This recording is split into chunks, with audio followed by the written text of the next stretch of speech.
Here comes a new challenger!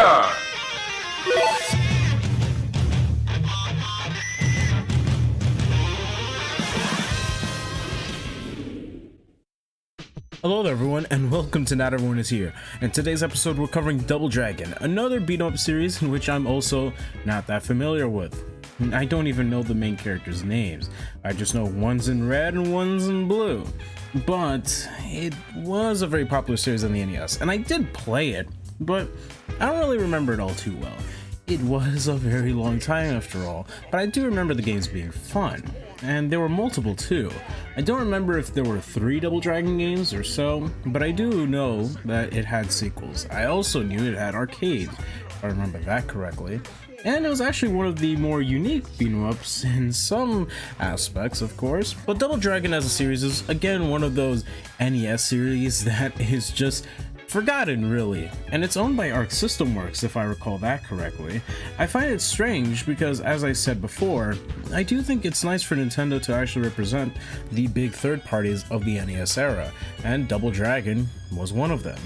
There are a couple missing, such as Contra and Ninja Gaiden, etc. And to be honest, I'm kind of guilty of this too. I completely forgot about Double Dragon.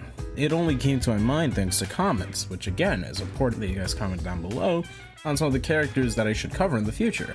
Because yeah, it's weird that Double Dragon isn't represented. And if I remember correctly, if it is owned by Arc Sys, then it's strange that it hasn't had anything in the game yet. I mean, you already had River City Ransom, so why not Double Dragon? I'd say Double Dragon, from what I remember, was way more popular than River City. I think River City only got popular again thanks to River City Girls, but as for Double Dragon, I haven't heard about that game in forever. So, who knows? I doubt that Double Dragon will make a huge comeback, but it is funny for one thing, and one thing alone. At the end of the game, just like with any beat-em-up, you can play with a partner, right? A second player. And obviously, just like any beat-em-up, you go through hordes of enemies, beating bosses, etc.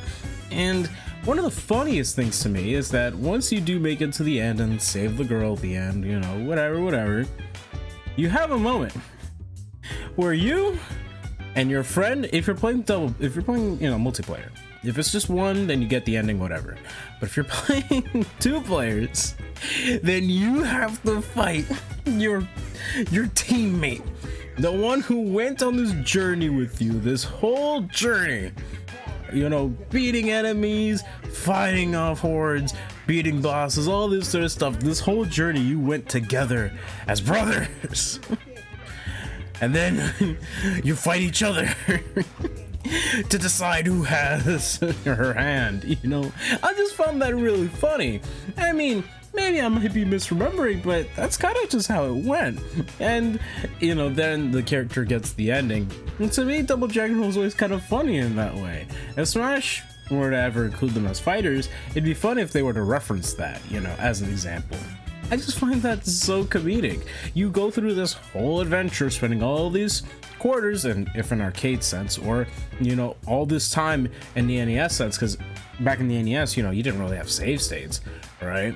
You just went about your day and you'd hope for a win, and once you get to the end, oh, sorry bro, but I'm gonna have to beat you down.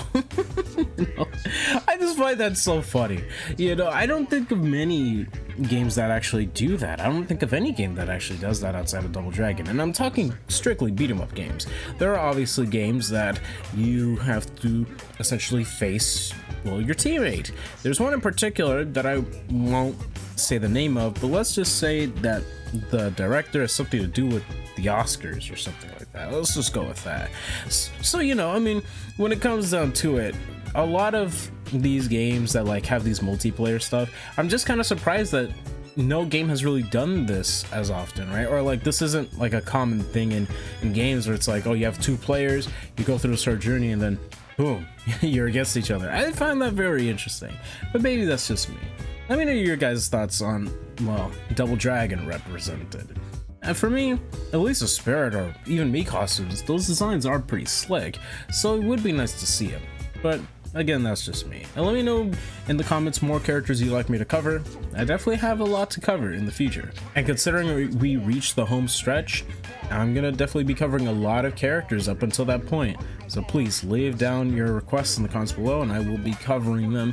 And if it's a series I'm not all too familiar with, I'll do a little bit of research, so you know. I only know Double Dragon mainly because of AVGN. That's when I first heard of it and then I played it. It's fun. It is fun. I won't deny that. It is fun, but I never played 3. I played 2 and 1, but never 3. Well, with that, I hope you guys enjoyed the video. Please take care of yourselves, and as always, have an amazing rest of your day. Peace.